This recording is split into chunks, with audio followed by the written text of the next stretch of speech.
স্বপ্ন প্রকল্পে ট্যাব কেনার টাকা জালিয়াতির ঘটনায় পূর্ব মেদিনীপুরে 253 জন ছাত্রছাত্রীর অ্যাকাউন্টে আবারও 25 লক্ষ টাকা পাঠালো শিক্ষা দপ্তর।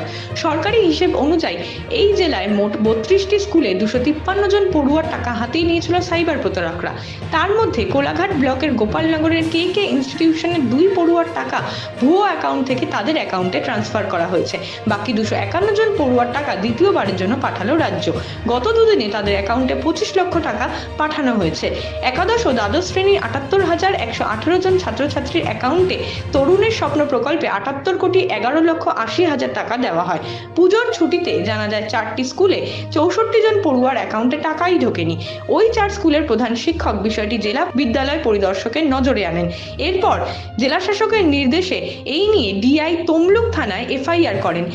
এই বিষয় নিয়ে হইচই হতেই পরবর্তীতে জানা যায় জেলায় আরও একগুচ্ছ স্কুলের উচ্চ মাধ্যমিকের পড়ুয়ার ট্যাবের টাকা ঢোকেনি। এই নিয়ে আবেদন জমা দেওয়ার জন্য তমলুকের মানিকতলায় ডিআই অফিসে শিক্ষক ও অশিক্ষক কর্মীদের ভিড় লেগে যায়। জানা যায় জেলার 32টি উচ্চ মাধ্যমিক স্কুলে মোট 253 জন পড়ুয়ার ট্যাবের টাকা গায়েব করে দিয়েছে সাইবার প্রতারকরা। ওই ঘটনায় জেলা বিদ্যালয় পরিদর্শকের এফআইআর এর ভিত্তিতে পূর্ব মেদিনীপুর জেলা পুলিশ একটি স্পেশাল টিম গঠন করে। এখনো পর্যন্ত ওই ঘটনায় মোট 10 জন ধরা পড়েছে। তাদের মধ্যে উত্তর দিনাজপুরের চোপড়া থেকে 9 জন এবং মালদার বৈষ্ণবনগর থেকে আরও 1 জন ধরা পড়েছে। মঙ্গলবার বিকেলে 5 জনকে গ্রেপ্তার করে তমলুক থানায় নিয়ে আসা হয়েছিল। বুধবার তাদের আদালতে পেশ করা হয়। পড়ুয়া সায়ন হাজরা ও কোয়েল বেরা জানান, টাকাটা আমার অ্যাকাউন্টে ঢোকেনি। তারপর যে স্কুল থেকে আমাকে ডেকে পাঠিয়েছিল, যার টাকা ঢোকেনি সেটা যে চিঠি করে জমা দেওয়ার জন্য চিঠি করে আমি স্কুলে জমা দিয়েছিলাম। তার কিছুদিনের মধ্যে আমার টাকাটা আবার পুনরায় অ্যাকাউন্টে চলে আসছে। টাকা ঢুকছিল না, কোনো হয়তো অসুবিধা ছিল, কিন্তু এখন আমাদের টাকা ঢুকে গেছে। তখন কি অসুবিধা, মানে অন্য অ্যাকাউন্টে চলে গিয়েছিল?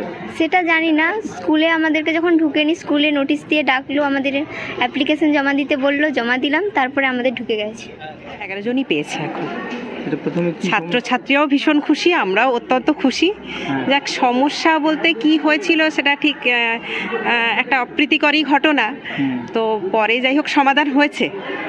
জেলা বিদ্যালয় পরিদর্শক সুভাষিস মিত্র জানান, সামনেই পড়ুয়াদের পরীক্ষা, তার আগে পড়ুয়াদের হাতে টাকা ফেরাতে পেরে খুব ভালো লাগছে। 53 জনের 32টা স্কুলে ঠিকই বলছেন, ওই টাকা রং অ্যাকাউন্টে গেছিলো। আমরা ওই ছেলে মেয়েদের প্রত্যেকের টাকা আমরা কিন্তু তাদের নতুন করে দিয়ে দিয়েছি এবং ওই টাকাগুলি ফেরত আসার ব্যাপারেও অনুসন্ধান চলছে। পুলিশ কাজ করছেন এর ওপরে। অ্যারেস্টও হয়েছে, কিছু অ্যারেস্টও হয়েছে, কাজ হচ্ছে এবং ওই টাকা পয়সা যেটা ছেলে মেয়েদের কোনো অসুবিধা আর হচ্ছে না। তাদের ট্যাব কেনার জন্য যে টাকা সেটা দেওয়া হয়েছে, যাতে পড়াশোনার কোনো অসুবিধা না হয় সেটা ভাবনা চিন্তা করি আমরা যাতে যত তাড়াতাড়ি সম্ভব দিতে পারি সেটা দিয়ে দিচ্ছি।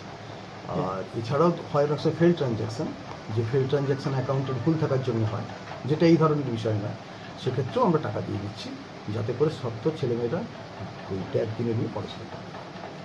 কতজন এরকম আমাদের জেলায় রয়েছে ছাত্রছাত্রী যাদের ফেল ট্রানজ্যাকশান হয়েছে সেরকম হচ্ছে 683 জনের ক্ষেত্রে হয় এবং তাদেরও আমরা টাকা পয়সা দিয়ে দিচ্ছি যাতে করে তারা পড়াশোনা করতে পারে।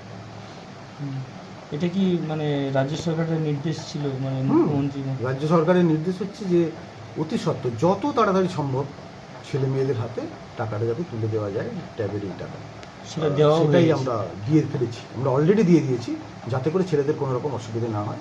ওই ট্যাব বা মোবাইল যাই হোক একটা যেটা কেনার কথা তারা সেটা যেন কিনে পড়াশোনা করতে পারে।